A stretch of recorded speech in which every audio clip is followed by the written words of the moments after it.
What's his blood pressure now? This morning across Texas, healthcare workers are sounding the alarm. This is something in my 24 years of nursing that I've never seen before. I will never forget that feeling and watching that last heartbeat on a 27-year-old man that should have not had that outcome. And there was nothing we could do to stop him. The surge in new cases flooding hospitals, especially in South Texas. To help us to handle the surge of COVID patients. At DHR Health Hospital near the Mexican border, construction crews now work round the clock, building new beds for the patients that just keep coming.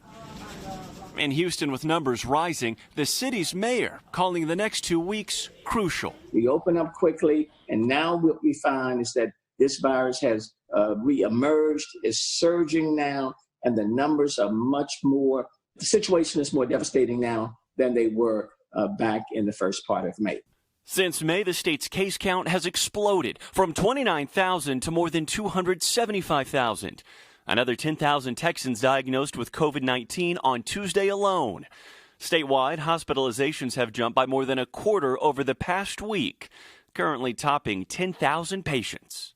Andre Tanner became one of them when he passed out, then woke up in an emergency room. I'm sitting in a hospital with blood clots in my lungs. After testing positive for COVID-19, ICU doctors gave the healthy 23-year-old a dire diagnosis. You're alone in a hospital room, and you get that cell phone to call your mom, and what do you tell her? You're never prepared to make that phone call to any parent in disbelief and telling them that you might not make it. Today, while Tanner's now at home recovering, the fight on the front lines in Texas is far from over. If the numbers keep going up the way they are, do you see another shutdown?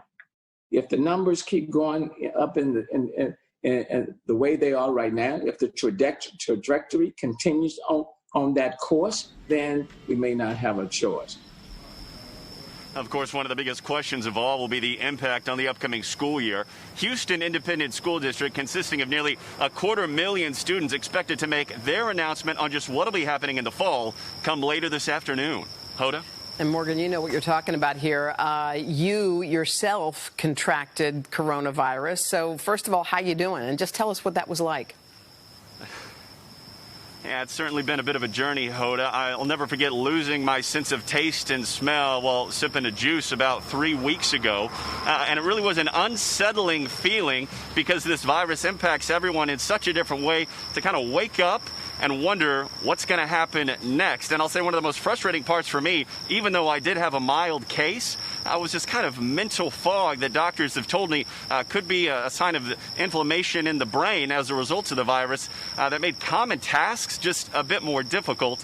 So fingers crossed for a smooth recovery in the days and weeks ahead. Hoda, thanks so much. Yeah, you're clear thinking now, Morgan. Happy you're back in business. Thank you. Good.